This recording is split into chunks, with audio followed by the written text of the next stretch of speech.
তারেক জিয়া এবং খালেদা জিয়ার বিরুদ্ধে আজ পর্যন্ত 1 টাকা লুটপাটের কোনো প্রমাণ দেখাইতে পারে না। 2001 থেকে 2006 তারেক রহমান বাংলাদেশ থেকে বিভিন্ন পন্থায় প্রচুর টাকা বিদেশে পাচার করেছে। তার মধ্যে সিঙ্গাপুরের সিটি ব্যাংকে খালেদা জিয়ার বড় ছেলে তারেক রহমান তার বন্ধু গিয়াসউদ্দিন আল মামুনের ব্যাংক অ্যাকাউন্টে পাচার করেছে 20,25,843 টাকা।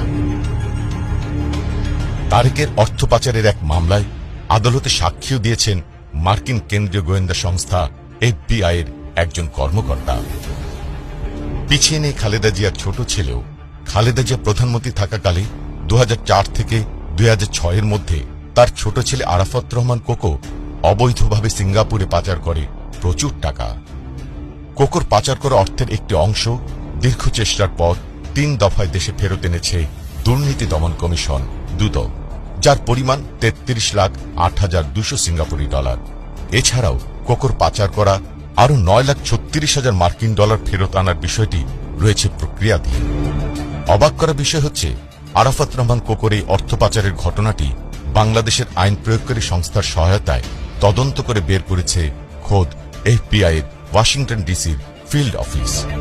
ঘটনাটি এতই চমকপ্রদ যে FBI তাদের ওয়েবসাইটে কোকোর সেই দুর্নীতির পুরো বিবরণী সংরক্ষণ করে রেখেছে। আপনারাও FBI এর অফিসিয়াল ওয়েবসাইটে গিয়ে সেটি দেখতে পারবেন। শুধু 2 ছেলেই নয়, যুক্তরাজ্যের স্যান্টেন্ডার ব্যাংকের একটি অ্যাকাউন্ট থেকে খালেদা জিয়ার পুত্রবধূ জোবায়দা রহমান এবং তারেক রহমানের 3টি ব্যাংক অ্যাকাউন্টে 59,341 ব্রিটিশ পাউন্ড অবৈধ স্থানান্তরের আভাস পাওয়া গেছে। তারপরে সে অ্যাকাউন্ট জব্দ করেছে খোদ ব্রিটেনের ফিনান্সিয়াল ইন্টেলিজেন্স ইউনিট। এই অর্থ বাংলাদেশ থেকে অবৈধভাবে হুন্ডির মাধ্যমে পাচার করে নেওয়া হয়েছিল যুক্তরাজ্যে।